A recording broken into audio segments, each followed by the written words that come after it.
Hey Laura, how are you? Greetings from Toronto. Oh, hi, Toronto. I love Toronto. Well, big theater town. Hello. It is. It's a really big theater town. I love it there. Yeah, well, we would love to have you. So just think about maybe coming and doing your one woman show here. What do you I think? mean, depending on how this election goes, I might be living with you. Well, I've got an extra bedroom. It's all good, and I have a Great. great view of the CN Tower. So there's nothing more you could ask for, seriously. Sold. Laura, I got to tell you, I've been so excited to talk to you because I'm a huge, huge fan of yours. When I found out you were doing interviews, I was like, oh my God, I can't contain myself. But I'm also a huge, well, as we just said, I'm a huge theater person, and Broadway is my life. I go as many times as I can. And I want to start by asking you because this role for you, it's a little different. We don't see a lot of these kind of supernatural, scary type films. Are you a scary girl, like scary movie kind of girl? No, not at all. I won't even see this movie. I'm, I won't. I'll never see it. I I'm had a tough too, time. I'm not going to lie. I can't do it. And I told Tyler this. Tyler, who co-wrote it and directed Yeah. it. He was like, "Have you seen it?" I was like, "No, Tyler, and I won't." And you know that. Um, Wait, so what, when you get the script and you're being offered this, what was it? Why did you want to play Renee so badly then? Well, when I first got it before I read it, I was like, no. And my agents were like, just read it. For me, the metaphor of mental health Yes. was the piece where I was like, people, we need to talk about this. I think we're in a mental health crisis Oh, yeah. in Yeah. at least in our country, but I think beyond. And I think a lot of it, frankly, is due to social media, but I don't need to go on a rant about that. Yeah. But I think young people are in danger. And there was just an article in the New York Times calling parenting a health, like it's like a health emergency Mm-hmm. because parents are so stressed. Um, I think that mental health awareness is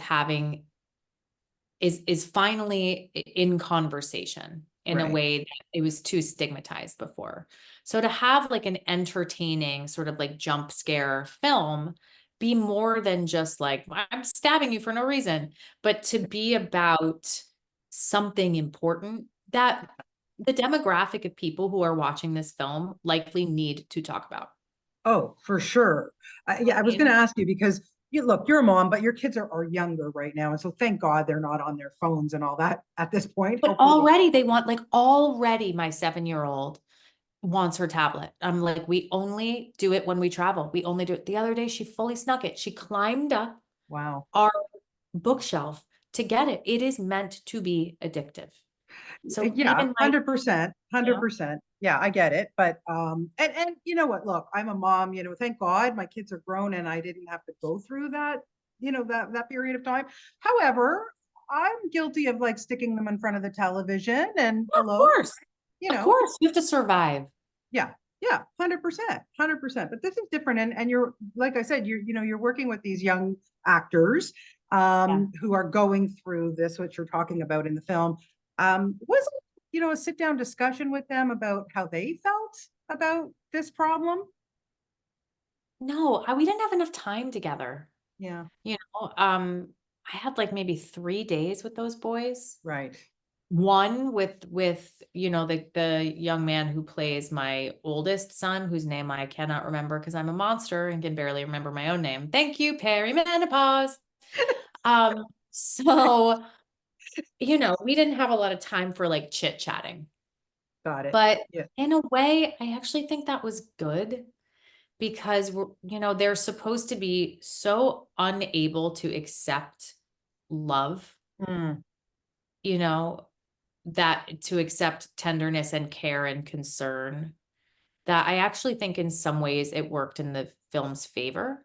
right. Yeah, that makes sense for sure. Sometimes you just don't want to discuss things too much or dig too deep. You just want to play the Just role and yeah, yeah, exactly. yeah. Exactly.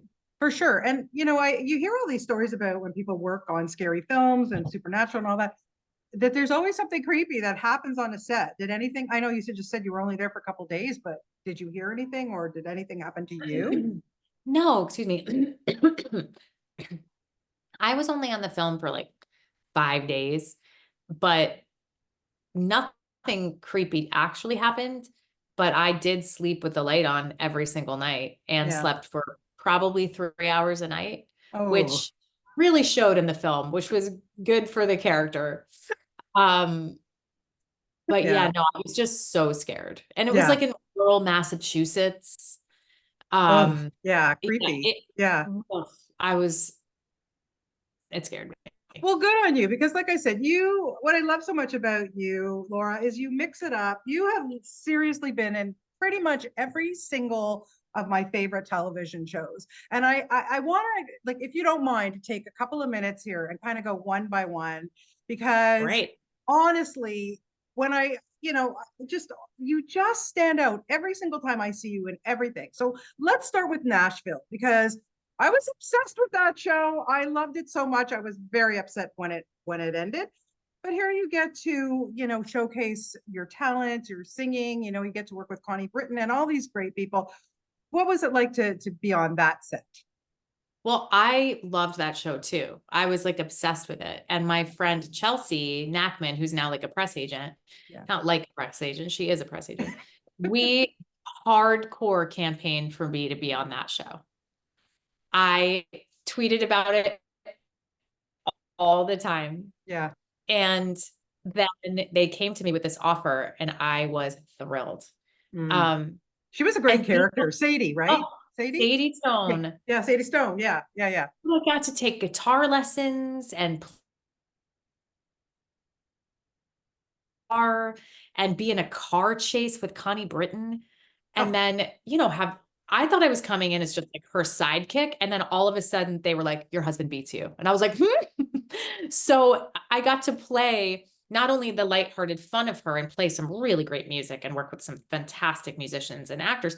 I did get to explore this very dramatic piece yes. and deal with a stigmatized issue. Yeah. Yeah. Um, so it really covered a lot of ground that I didn't even realize we were going to cover. 100%. Okay. Gilded Age. I don't even know what to say about that show. Okay. If you think I love Nashville, The Gilded Age just blows my mind. But what is so phenomenal about that show is all of the Broadway vets on it. I mean, Yes. so for you to come on board to play this woman who, seduces this younger guy, I loved it and everything.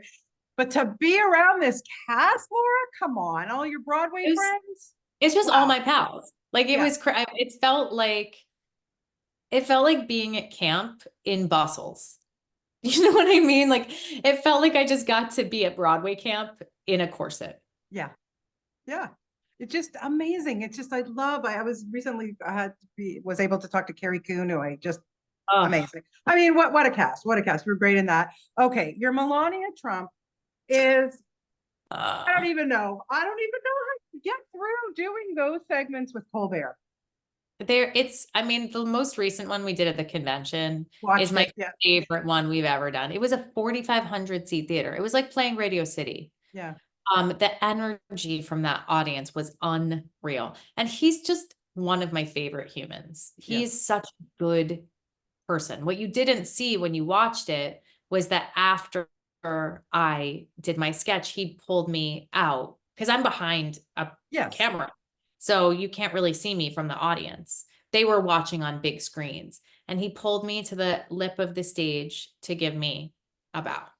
And Wow. like, that's who that man is. Yeah, he's a class act. Yeah. Yeah, And the whole group, absolutely. top to across the board, it is a family. It is a family. And I love them all so much. Yeah, not that I don't want to wish you work, but I really hope you don't have to play her Oh, too much same. I, longer. Yeah. I, I always say I would gladly give up this gig for our democracy.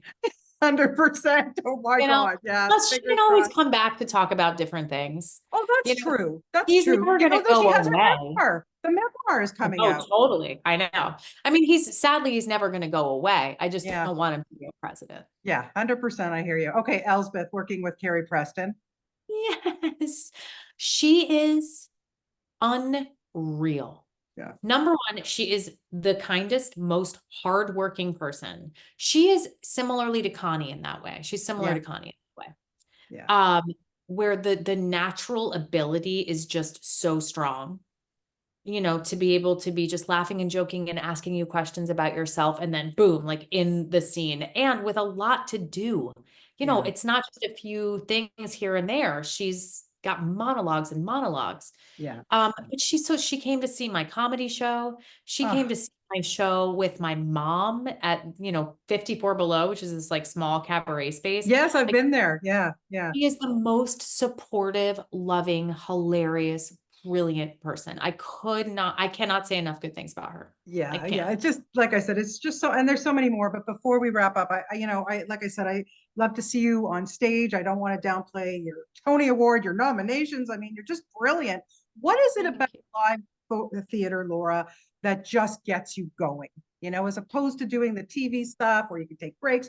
You're in that theater, you're live in front of these people. There it is. The interconnectedness of it. The audience becomes its own character, and it's our most ancient art form. Yeah. That's how we started passing down our stories, is like sitting around a fire, passing down our folklore and our tales. Yeah. And ancient Rome, the Greeks, I mean, it's not a new thing. And it's because to have everyone's hearts beating in the same place at the same time, experiencing this ephemeral gift. If you see a show on a Tuesday night, you are the only person who will ever see that show. Right. Yes, people will come Wednesday. It's a different show on Wednesday. Yeah. It's a different show Wednesday afternoon than it is Wednesday night. Of course. So it is growing and changing. It is this live organism that we all get to be a part of. And the beauty of TV and film is that it lasts forever. Yeah. But it is a moment in time, but it's captured as that. Whereas every single time there is a stage performance, the next time it is new. Yeah, yeah. Well, listen, you are so fabulous at everything that you do. Best of luck with the film. Thank you, Honestly, Bonnie. but just keep your performances coming. I just love seeing you. I know we're going to see you at Goodrich and then the other film with Bryan Cranston and Allison Janney. Oh my God, I could talk to you for hours, Laura. But thank you so much for your time. And listen, standing invitation, come see me here in Toronto. Honestly, I want to take you for a cup of I coffee and I pick your would brain. love it. I do want to bring my show to Toronto. So Well, listen, we can talk to the hey, Mervishes about that. Okay. Well, let's do it. I'm yeah, not kidding. let's do it. All right. All right. Thank you so much Thank for you, your time. Bonnie. So appreciate you and have a great rest of your day. Thank you. You too. Bye bye. Okay. Thank you. Bye bye.